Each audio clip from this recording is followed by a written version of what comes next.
মধ্যপ্রাচ্যের আকাশে এখন আগুন ছুটছে, ড্রোন ও ক্ষেপণাস্ত্র উঠছে। ইরান বারবার ঘোষণা করছে প্রতিশোধ নেওয়া হবে, কিন্তু সবচেয়ে বড় প্রশ্ন বিশ্ব রাজনীতিতে চীন আর রাশিয়া কোথায়? ইরানের সঙ্গে দীর্ঘমেয়াদী চুক্তি আছে, সম্পর্ক আছে, কৌশলগত অংশীদারিত্ব আছে। তবুও যখন যুক্তরাষ্ট্র ইসরায়েল একসঙ্গে আঘাত চালায়, তখন মস্কো ও বেইজিং শুধু কূটনৈতিক বিবৃতি দিয়েছে। এটি কি বিশ্বাসঘাতকতা নাকি ঠান্ডা মাথার কৌশল?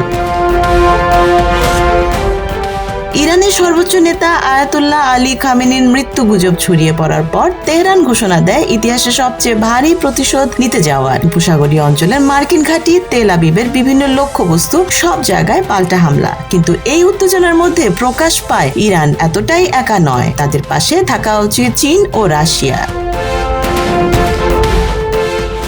ইরানের সঙ্গে রাশিয়ার সম্পর্ক কৌশলগত অংশীদারিত্বে গড়ে উঠেছে। 2025 সালে 17 জানুয়ারি স্বাক্ষরিত চুক্তিতে সামরিক সহযোগিতা অন্তর্ভুক্ত হলেও যৌথ প্রতিরক্ষা নেই। এর মানে যদি ইরান আক্রমণের মুখোমুখি হয়, রাশিয়ার সৈন্য পাঠানো বাধ্য নয়। সর্বোচ্চ যা করতে পারে তা হলো পরামর্শ, অস্ত্র সরবরাহ এবং কূটনৈতিক সমর্থন। চীনের ক্ষেত্রেও একই বাস্তবতা। 2021 সালে $40 বিলিয়ন 25 বছরের চুক্তি স্বাক্ষরিত হয়। কাগজে কলমে বিশাল হলেও এর মূল ফোকাস বাণিজ্য। চীনের ভাষায় বিস্তৃত কৌশলগত অংশীদারিত্ব এবং অর্থনৈতিক সমন্বয়, সামরিক জোট নয়। ইরান শুরুর দিকে মনে করেছিল বড় ছাতা আছে মাথার উপর, কিন্তু বাস্তবে দেখা গেল ছাতাটা ঝড়ে বা যুদ্ধের সময় কোনো রক্ষা করতে পারছে না। 2025 সালের জুনে ইসরায়েলের সঙ্গে 12 দিনের সংক্ষিপ্ত যুদ্ধ ইরানের জন্য মোড় ঘোরানোর মুহূর্ত ছিল। ইসরায়েল ইরানের নাতাঞ্জ, ফোর্দো এবং ইস্পাহানের পারমাণবিক স্থাপনায় হামলা চালায়। যুক্তরাষ্ট্র যুক্ত হয় বাংকার বাস্টার বোমা নিয়ে। ইরান শত শত ব্যালিস্টিক ক্ষেপণাস্ত্র ছুড়লেও আয়রন ডোমের মতো কিছু প্রতিরক্ষা ব্যর্থ হয়। সামরিকভাবে ইসরায়েলের ক্ষতি সীমিত, কিন্তু ইরানের ক্ষতি বড়। এই যুদ্ধ ইরানকে শেখায় শুধু প্রক্সি বা আঞ্চলিক মিত্রের মাধ্যমে লড়াই যথেষ্ট নয়, সরাসরি শক্তি দেখানো প্রয়োজন।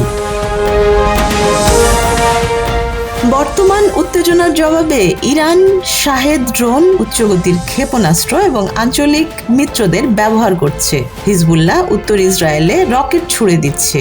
উপসাগরে মার্কিন ঘাঁটি লক্ষ্যবস্তু হচ্ছে, এমনকি হরমুজ প্রণালী বন্ধের হুমকিও এসেছে।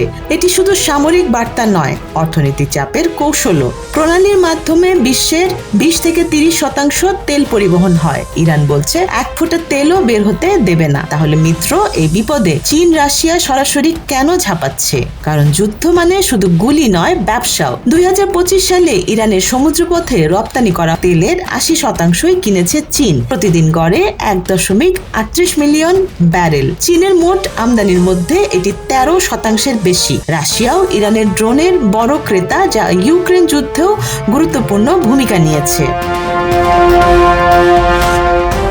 অর্থাৎ সম্পর্কটা পারস্পরিক লাভের উপর ভিত্তি করে। কিন্তু যদি চীন বা রাশিয়া সরাসরি যুদ্ধে জড়ায়, তবে নতুন নিষেধাজ্ঞা, অর্থনৈতিক বিপর্যয় এবং বৈশ্বিক বাণিজ্যের ধাক্কা এড়ানো যাবে না। তাই বেইজিং ও মস্কো জানে ইরানের জন্য যুদ্ধ মানে নিজেদের ঘাড়ে আগুন। জাতিসংঘ নিরাপত্তা পরিষদে তারা ইরানের কূটনৈতিক ঢাল হিসেবে কাজ করতে পারে। নতুন নিষেধাজ্ঞা ভেটো দিয়ে ঠেকাতে পারে, কিন্তু ক্ষেপণাস্ত্রের আঘাত আটকানো সম্ভব নয়। ধারা 51 অনুযায়ী আত্মরক্ষার অধিকার রাষ্ট্রের, তাই বাস্তব যুদ্ধ ঠেকাতে কাগজের শক্তি সীমিত।